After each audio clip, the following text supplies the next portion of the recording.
Olá, a aula de hoje nós vamos falar sobre estratificação. Consta no capítulo 2 do livro de Sônia Vieira. Bem, é comum em produtos fabricados por diferentes máquinas apresentarem diferenças entre si. E nesse caso, é preciso verificar se existe essa variação ou não entre eles.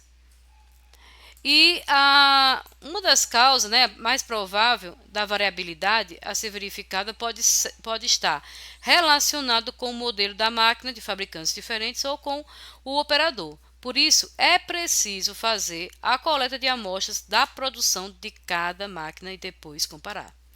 Esse método é denominado de estratificação. Bem, por que, né, se faz a estratificação?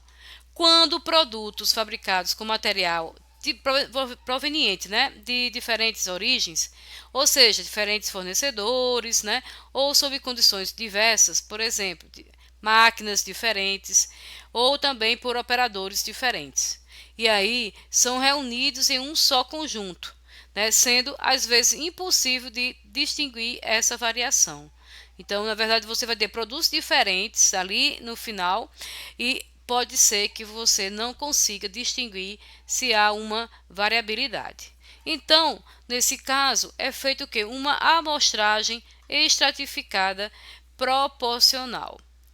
Essa é uma técnica de avaliar os defeitos e também de determinar a quantidade de amostras por máquina.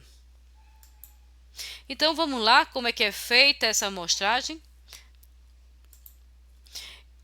O primeiro exemplo, ele mostra as características dos produtos fabricados em 3 máquinas diferentes. Esse é um exemplo adaptado do autor. Observa-se que existem tonalidades de verdes diferentes nas cores dos produtos. Em alguns casos, pode ser considerado como um defeito, essa tonalidade, né, essas diferenças. Então, aqui na figura 1 mostra são amostras, né, coletadas aleatoriamente das 3 máquinas. Então, a gente observa que há uma diferença não só de tamanho, né, dos objetos aqui, como também das cores, certo?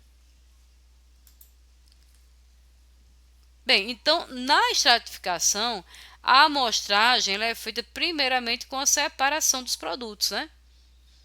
Por máquina. É o que deveria ser feito, né? Certo? Depois, é lógico, em seguida é feito o que? A contagem dos produtos separados, né? De acordo com essa figura aqui, que era a figura do slide anterior. E aí a gente observa que quando a gente separa por cor e por máquina, né? Que aí, na verdade, a gente separou por cor primeiro e identificou qual era a máquina que estava fabricando o item, né? Com tonalidade iguais, né? Sendo que a gente fazendo a separação. E aí a gente observa-se que, por exemplo, aqui foram na máquina 1 foram 14 unidades, na 2 16 e na máquina 3 20 unidades, né? Então aqui é uma separação apenas para em seguida fazer a amostragem estratificada proporcional. Bem, se a gente for supor que um total fabricado suponha que um total fabricado pelas 3 máquinas as 3 máquinas anteriores, né, do exemplo 1 ainda, são de 15 mil unidades por dia, né? Como vou saber, tá certo? Como saber a proporção de amostras a ser coletada por máquina? Poderia ser, eu quero especificar, eu quero coletar 20, é o que eu posso. Será que 20, dentro desse universo aqui, que a gente chama de população, ela é suficiente, né?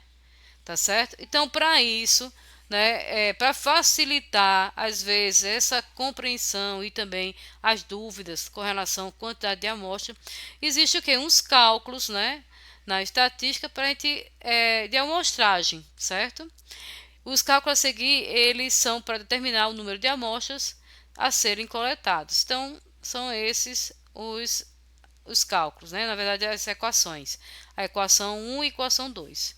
A equação 1, ela está relacionada com o quê? Um N índice zero, que significa a primeira aproximação, e a ela é a diferença, né, na verdade, o inverso do erro, né, 1 sobre o erro amostral, que a gente também chama de erro tolerável, né? É aquele que você especifica, nos meus defeitos eu quero ter no máximo 5%. Então, esses 5% vocês avaliam se realmente ele é significativo, né? Ele é considerável, na verdade, né? Tolerável, porque às vezes a margem de erro, mais de 5, menos ou 5%, ele pode ser alta. Então, isso aí é a cargo de cada uma das empresas, né? Ou estatisticamente pode ser calculado, tá certo?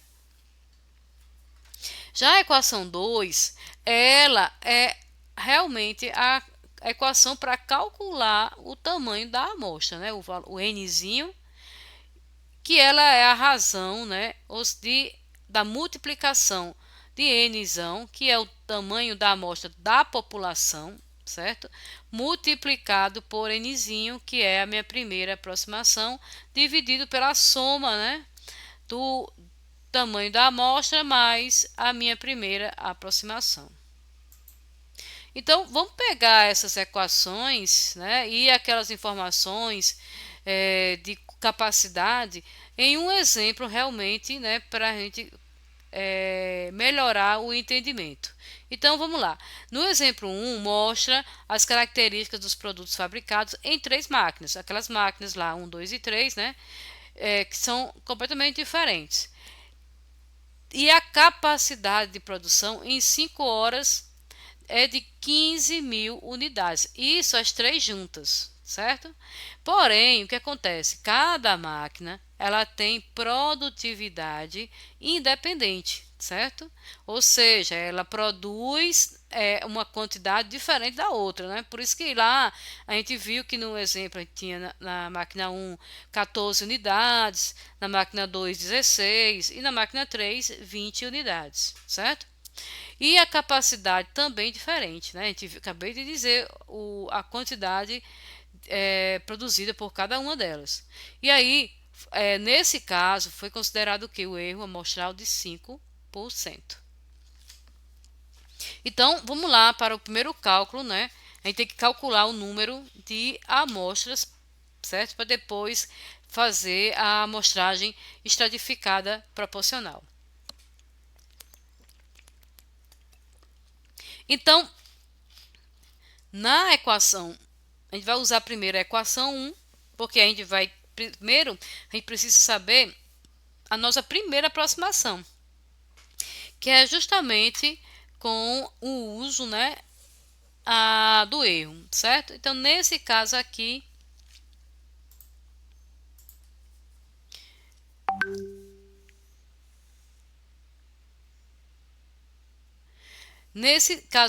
nós vamos usar o que? O erro, certo?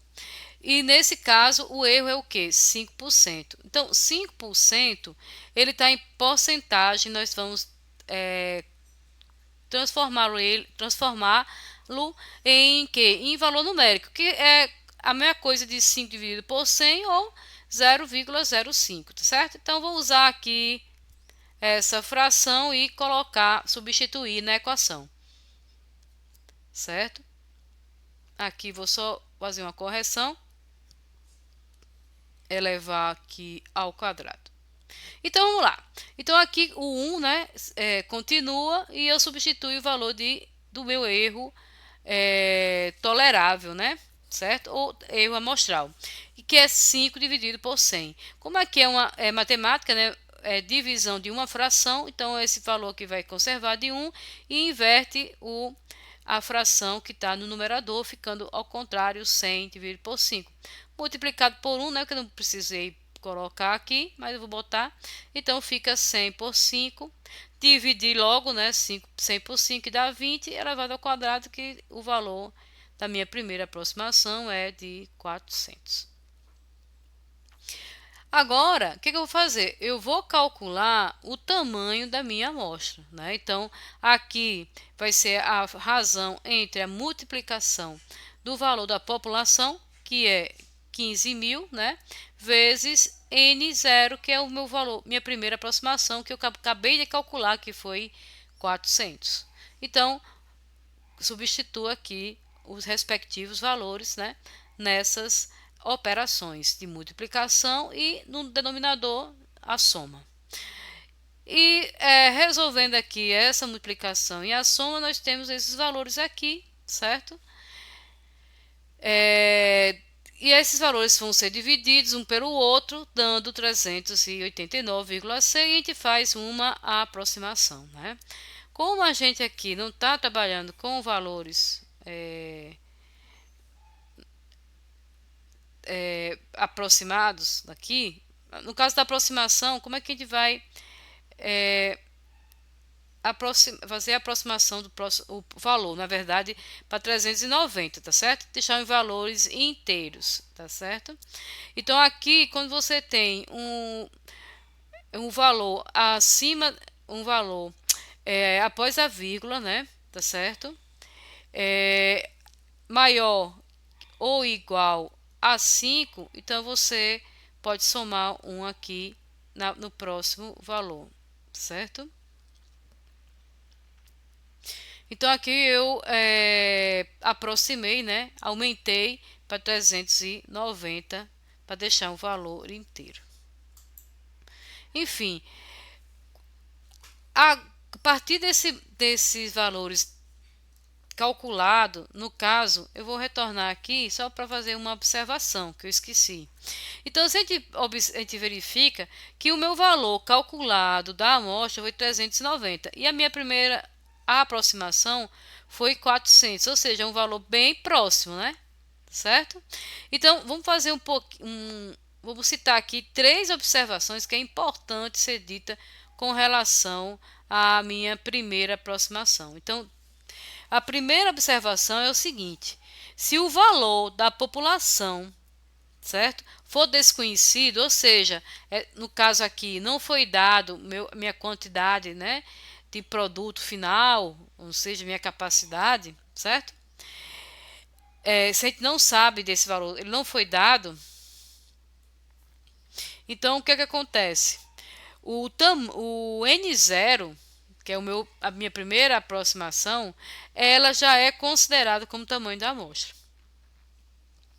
Outra observação é, se o meu valor da população, tá certo? Esse valor aqui, for 20 vezes, né? For 20 vezes, certo? Maior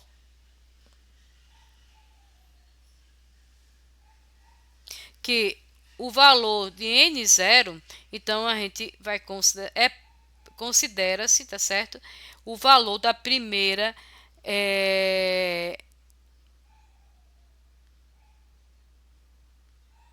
o valor de N0 como tamanho da amostra, tá certo? Já pode considerar o N0 calculado como sendo o tamanho da amostra. A terceira observação é que você pode, né, ou então você utiliza a fórmula. Caso, né, não nenhuma dessas considerações, essas observações ocorra, ou seja, a população ter um valor maior, 20 vezes maior, certo? Ou o valor da população for desconhecido, certo? Aí nesse caso, né, você pode fazer o cálculo, tá certo? E nesse também outra observação é que se não tiver um erro dado, né, o erro amostral não for determinado, então você pode usar direto, né, a fórmula aqui, certo? Porém, você vai ter que estipular um erro para isso, né? Então, a partir daquelas informações, né, o que eu encontrei? Que o tamanho da minha amostra foi de 390. Considerei 390, né? Certo? E as informações que eu tenho é o seguinte: o extrato, certo? O que seria o extrato? Seria o quê? As minhas máquinas. Por quê? As minhas máquinas aqui é em relação ao local, né, onde eu estou identificando, né, as minhas variações, tá certo? Minha variabilidade. Esse extrato aqui pode mudar, ele pode ser qualitativo, de que forma? Colocando aqui o nome, né, denominando os defeitos, certo? Então a gente também pode chamar de extrato. Aqui seria a quantidade por máquina. Ela produz, né, máquina 1, 14 unidades por minuto, a 2, 16 e a 3, 20. E aí no final você tem 50 unidades, certo? Transformando isso para hora, né, esses valores de 14 minutos para uma hora, você tem 840, 16, 960 e 20, 1.200. Se for pelo total de hora trabalhada por dia, teríamos o que? Para a máquina 1, 4.200, para a máquina 2, 4.800 e 6.000 para a máquina 3, certo? Totalizando, né, os 15.000, as 15.000 unidades por dia, certo?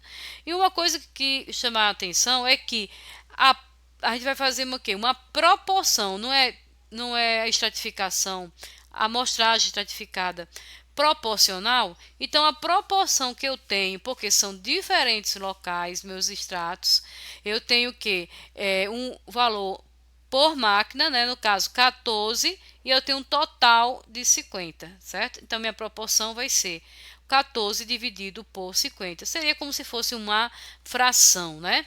Então, aqui também é uma proporção da unidade pelo total fabricado por dia, certo? Então, corresponde a 0,28. Poderia me perguntar, poderia fazer com esse em hora ou em 5 horas trabalhada? Poderia. A proporção ela não muda, certo? Tanto faz o valor calculado para minuto, hora ou após o término do dia, que é de 5 horas, certo?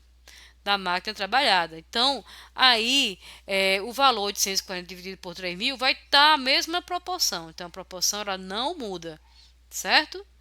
Só os valores eles que vão ser diferenciados.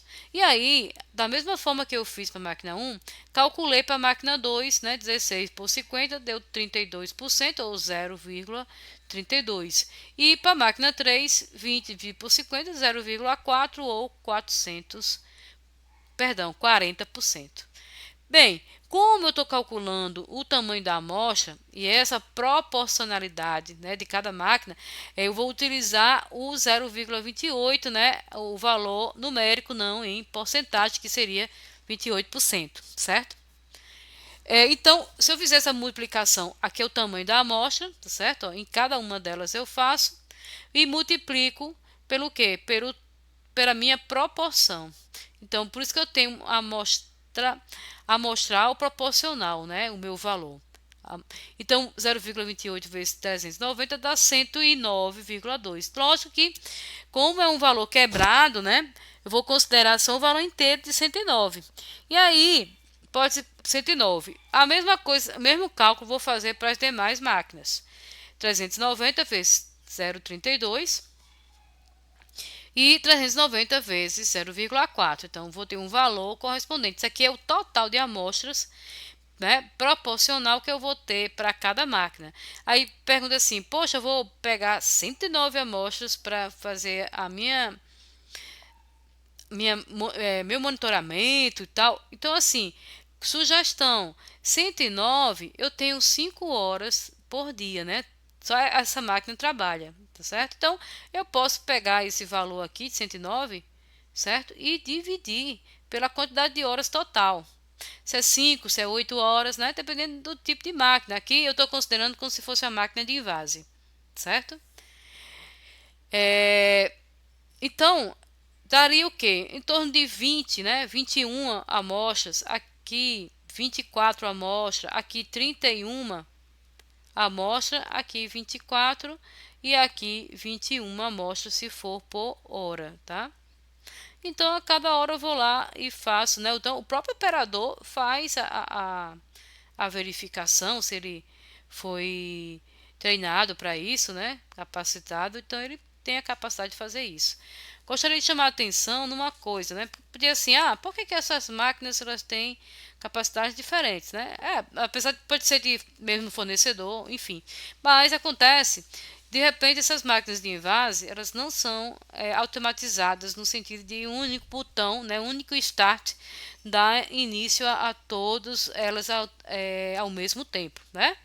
Então, elas, às vezes, pode ser que elas, dependendo se for, tem um botão, ela é automática, porém, quem aciona o funcionamento dela é o operador. Então, cada operador tem seu tempo. Às vezes a máquina para, certo?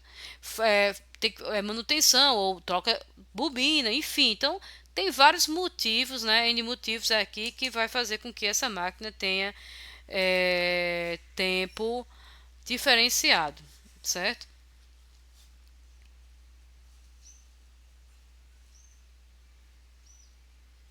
Então, vamos lá.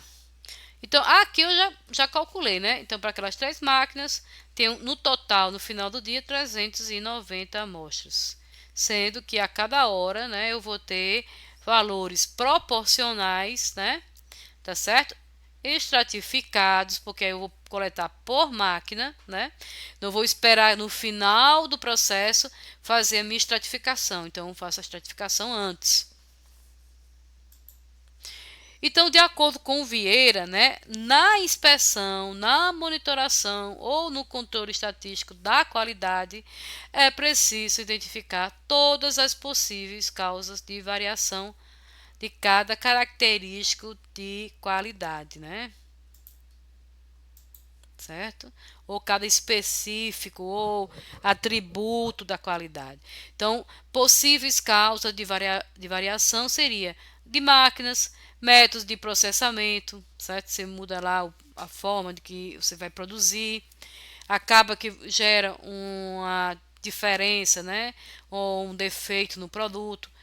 Operadores, né? De repente ele não tem treinamento correto, ou um tá tirando a folga do outro enquanto o outro vai sai para fazer alguma coisa, um lanche, um banheiro, enfim, tem N motivos, né, para que as coisas ocorram. Turnos, né, troca de turnos, manhã, tarde, noite, aquela questão de você ter maior produtividade, né? Dias da semana, isso também é importante, porque se for na segunda-feira, o cara já começa preguiçoso, né? Quando é na sexta, tá mais ainda, cansado, né? Daquela jornada de trabalho. E tudo isso pode gerar variabilidades, tá certo? Hora do dia também, né? Logo bem cedo da manhã, se a empresa começa às 5, 6 horas, troca de turno, hora de almoço ou janta, né? Enfim, certo? Quem trabalha no período da noite, tudo isso são possibilidades, né, de algumas causas de variação. Fornecedores, né? Você tem fornecedores de produtos diferentes, seja de máquinas, matéria-prima, enfim, né? Quem fornece alguma coisa para a empresa. E a matéria-prima em si, né? Que às vezes você precisa ter fornecedores distintos, né? Para poder ter quantidade suficiente para sempre ter uma produção contínua, né? Então, quando se faz a estratificação? Antes da coleta de dados, para que todas as possíveis causas de variação sejam registradas. Na análise dos dados, sempre que os dados tenham provindo de diferentes origens ou diferentes condições que possam ter efeito sobre uma característica, né, própria de qualidade. E aqui tem um exemplo que foi tirado do livro, certo? Ipsiliter.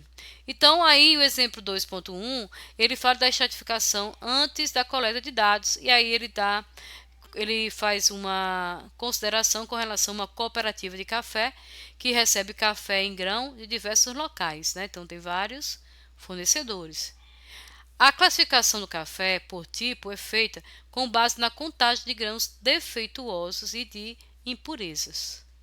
Para isso, as amostras, né, amostras de 300 gramas de café beneficiado são recolhidas. Então, nesse caso, como é um material, não tem como quantificar por unidade, nesse caso, como ele é a granel, então ele pesa, certo? Então, é por peso a amostragem. Então, a cada 300 gramas de café beneficiado são recolhidos e acondicionados em embalagens apropriadas por local de produção, né? Certo? Então, cada amostra é espalhada sobre uma folha de cartolina preta, em mesa com boa iluminação, né? Então, talvez esse fundo preto, né, da cartolina e a luminosidade faça destacar, né, na verdade, melhorar a visibilidade com relação a essas esses grãos, né, de café defeituosos e também das impurezas, né? Elas são é a melhor forma de você visualizá-las. Então, os defeitos seriam como grãos imperfeitos, verdes, xoxos, quebrados ou brocados. Uma ressalva aqui são os extratos. Lembra que eu falei lá que eram as máquinas 1, 2 e 3? Aqui nesse caso, certo? O extrato, tá? São o quê? São os defeitos que estão relacionados ao produto, ao grão de café, tá? E as impurezas, como cascas, paus, pedras, né? Apenas são o quê? São características distintas, tá certo? Não está relacionado ao defeito, né? O defeito é um atributo do produto, tá? Que seria a não conformidade. E aí, com relação às impurezas, ele destaca, né? Que são as cascas, paus, pedras, né? São separados e contados, né? Porque é preciso saber quando. Por quê? Para saber como os fornecedores eles estão fazendo a colheita, né? Se essa colheita ele está colocando mais casca, pau e pedra, para o quê? Para pesar mais o seu produto quando chega na empresa, né? Às vezes vem a granel em caminhão e o caminhão ele é pesado em balança rodoviária, né? E aí, por diferença do caminhão cheio e caminhão seco, ele faz o pagamento. E aí pode colocar essas impurezas para aumentar a capacidade, ou seja, o peso, né, da, do fornecimento, né, do café, certo? Então, pode haver diferença entre produtos de diferentes origens, né, fornecedores diferentes. Então, qualquer característica de qualidade de interesse, como tipo de café, deve ser estabelecido para cada extrato, olha aí, local de produção. Então, o que significa isso? É que ele vai pegar essas amostras aqui e vai fazer a estratificação, né, que ele coloca aqui, ó, deve ser estabelecido para cada extrato, né, como o tipo de café ele deve ser estabelecido para cada extrato, ou seja, para locais diferentes, fornecedores diferentes. Então aí ele vai fazer a avaliação antes, né, do que produz o café, faz a queima, né, e depois tritura, certo? E bota o produto para vender e aí encontra uma diferença no sabor, né? Ele consegue padronizar o produto. Então, para padronizar, ele precisa estabelecer o que? O tipo de café, porque existe, né, o grão, a diferença e também de fornecedores, porque aí ele formula o produto final, né, para dar o blender que a gente chama, que é a mistura do produto de acordo com o grau, né, ou padrão que já vem estabelecido pela própria empresa. Então, aqui é a observação do autor, tá certo?